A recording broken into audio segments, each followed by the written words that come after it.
किसान साथियों राम राम।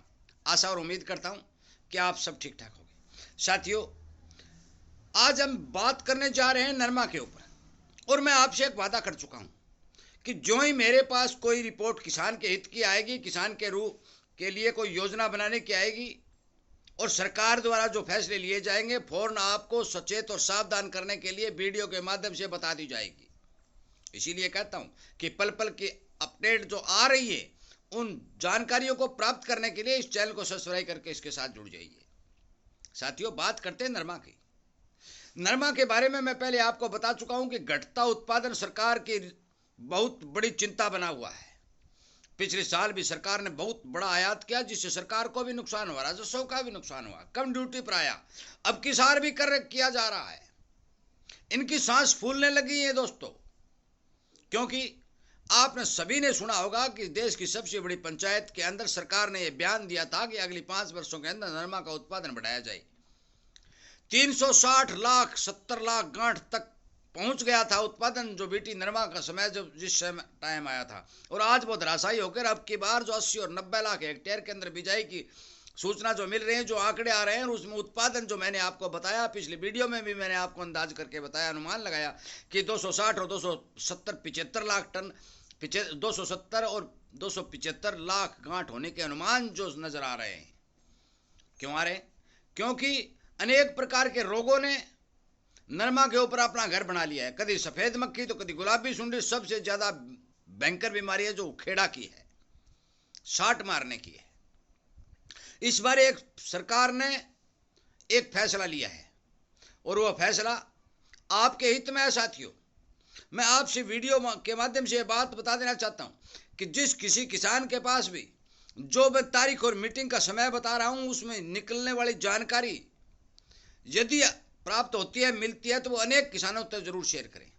साथियों, देश के कृषि मंत्री शिवराज जी ने तमिलनाडु के अंदर 11 जुलाई को कॉटन के ऊपर सबसे बड़ी देश की मीटिंग बनाने ये करने की घोषणा की है, जिसमें भारत के सभी राज्यों के कृषि विशेषज्ञ, अनुभवी किसान, जितने भी डॉक्टर लोग, जानकार हैं, जो कॉटन उद्योग के साथ जुड़े हुए हैं, कॉटन की खेती के साथ जुड़े हुए हैं, हजारों आदमियों की एक बहुत बड़ी मीटिंग तमिलनाडु के अंदर की जाएगी। भाई, ये बात तो स्पष्ट हो चुकी है कि मीटिंग की जाएगी और उस मीटिंग में क्या फैसला होगा, क्या रोग बीमारी के बारे में दवा आदि बताई जाएगी। परंतु साथियों, एक बात जो मैंने कही थी कि नरमा का उत्पादन घटेगा, उस बात पर मोहर लग चुकी है। बहुत से किसान भाई ये कहेंगे कि पता नहीं चलता। भाई, किसानों से बात करोगे, किसानों से जुड़ोगे तो सब पता चल जाएगा। इस बात का अनुमान पहले से भी लग चुका था कि नरमा का उत्पादन लगातार घटता जा रहा है, बिजाई घटती जा रही है, क्योंकि हरियाणा और पंजाब के किसानों ने बहुत बड़े पैमाने के ऊपर नरमा की बिजाई को बंद करके धान आदि की बिजाई करने में अपनी फायदा सोचने लगे हैं और उन्हें अपना डाइवर्ट भी कर लिया है। क्योंकि बहुत ज्यादा भारी मात्रा में बीमारी और बहुत लंबे समय की खेती होने के कारण और कम भाव मिलने के कारण किसानों ने इस फसल से मुंह मोड़ लिया है। अब दोबारा किसानों को जगाना सरकार की सिरदर्दी बना हुआ है, क्योंकि जो किसान एक बार धान पर चला गया वो दोबारा नरमा पर नहीं आएगा। ये बात एक नोट कर लो। चाहे पानी की जितनी भी कमी उसके पास हो, कितनी भी परेशानी हो, परंतु नरमा से तौबा करने वाला किसान कभी भी धान पर चला गया है या और कोई फसल पर चला गया, दोबारा नरमा में नहीं आएगा। क्योंकि नरमा के जो भाव नहीं मिले, सरकार ने लगातार विदेशों से आयात करके नरमा के भाव को दबाया। बड़े बड़े उद्योगपतियों को फायदा करने के लिए आयात को बढ़ावा दिया, जिसका सबसे बड़ा कारण ये निकला कि आज सरकार को हाथ फैलाने पड़ रहे हैं। और क्यों पड़ रहे हैं? कि संपूर्ण देश के विशेषज्ञों की मीटिंग लगातार करने पड़ रही। सदन में बयान देने से काम नहीं चला। उन्होंने अपना बजट बढ़ाने से कपास के ऊपर कुछ धन सरकार ने आरक्षित भी किया। इस धन का यूज करके अच्छे बीजों को पैदा किया जाए, किसान को थोड़ी बहुत सहूलियत देकर इसकी बिजाई को बढ़ाया जाए, इसकी पैदावार को बढ़ाया जाए।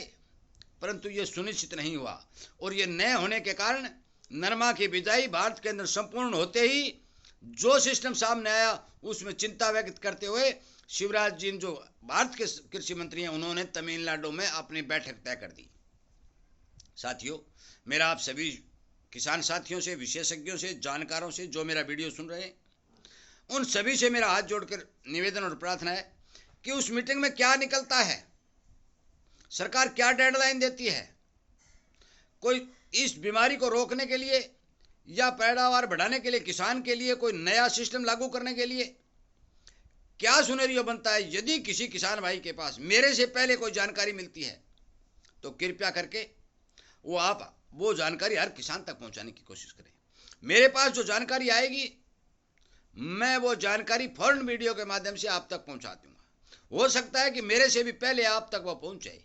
इसलिए मैं आपसे प्रार्थना और अनुरोध कर रहा हूं कि आप अपने यार, मित्र, भाई, बंधु सभी तक जो कॉटन की खेती करते हैं उन तक ये जानकारी पहुंचाने की कृपा करें। साथियों, जो बात मैंने पहले बताई थी कि नरमा और कपास की जो खेती है वो लगातार चौपट होती जा रही है, किसान का खर्चा बढ़ता जा रहा है, भाव बाजार में मिल नहीं रहे हैं, ये विदेशों से आयात करके देश की पूर्ति कर रहे हैं। उसके ऊपर सरकार ने चिंता जाहिर करनी शुरू कर दी है और उस चिंता जाहिर करने के चलते मुझे लगता है कि कपास के किसानों को कोई न कोई प्रोत्साहन दे करके उन्हें आगे बढ़ाने का काम किया जा सकता है। ये अनुमानित जानकारी बता रहा हूं साथियों, और इसीलिए कह रहा हूं कि इस तरह की मीटिंगें जब सरकार करती है तो मान के चलो कि सरकार के सामने बहुत बड़ा संकट होता है और उस संकट को दूर करने के लिए सरकार हाथ पैर मारती है। कामयाबी कितनी मिलती है वो आगे समय बताएगा।